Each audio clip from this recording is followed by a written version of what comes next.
என் பக்தர்கள் அனைவருக்கும் அன்பு வணக்கங்கள். என் அன்பு குழந்தையே, ஒரு பெண்ணால் உன்னுடைய வாழ்க்கையை இழந்தாய். ஆனால் அதே பெண்ணால் தான் தங்கமே உன்னுடைய வாழ்க்கையை நீ பெறப்போகின்றாய். புரியவில்லையா? இதை கேள், உனக்கு புரியும். வாழ்க்கையில் இக்கட்டான சூழ்நிலை வருகிறது என்று கவலைப்படாதே. அந்த சூழ்நிலைதான் உனக்கு மற்றவர்களை பற்றி தெரிய வரும். அதை ஒரு அனுபவமாக எடுத்துக்கொண்டு செயல்படு தங்கமே. அனைவரையும் நம்பும் உனக்கு அனுபவம் தேவை. இனி உன்னுடைய வாழ்க்கையில் நல்லது நடக்க வேண்டும் என்றால் நீ உன்னை நம்பு. உனக்கு வெற்றி கிடைக்கும். நான் உனக்கு துணையாக எப்பொழுதும் இருப்பேன் தங்கமே. நிச்சயம் ஒரு பெண்ணால் உன்னுடைய வாழ்க்கையை நீ இழந்து தவித்தாய். அந்த பெண் உன்னுடைய வாழ்க்கையில் வந்தவுடன் உங்கள் இருவருக்கும் சண்டையும் சச்சரவும் அதிகரித்து கொண்டே போனது. வாழ்க்கையை வெறுத்து போய் இருந்தாய்.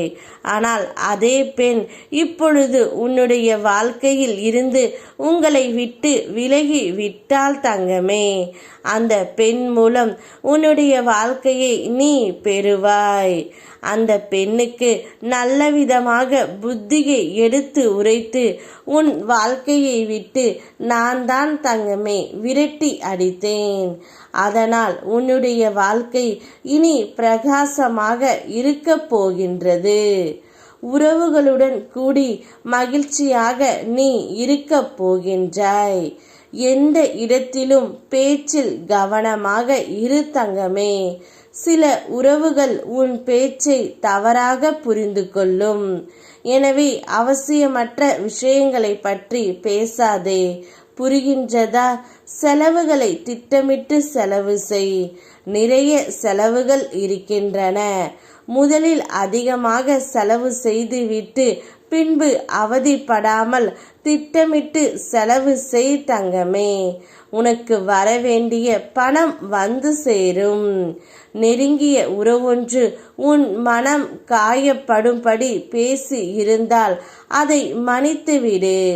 அந்த உறவு தன் தவறு புரியாமல் பேசிவிட்டது. அதனால் மன்னித்து ஏற்றுவிடு.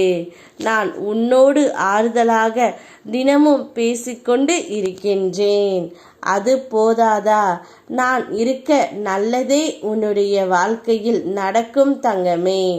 ஒரு பெண் மூலம் உன்னுடைய குடும்பத்தில் உள்ள பிரச்சனைகள் குறைந்து வருகின்றன. உங்களிடையே அமைதியும் இப்பொழுது பெற்று உள்ளது. ஆனால் நிச்சயம் உன்னுடைய வாழ்க்கை இனி யாரும் குறுக்கிடாமல் நான் பார்த்து கொள்கின்றேன். நீயும் அதில் கவனமாக இருக்க வேண்டும் தங்கமே. உன்னுடைய வாழ்க்கையை நீதான் வாழ வேண்டும். உனக்கு பிடித்த மாதிரி நீயே அமைத்துக்கொள்.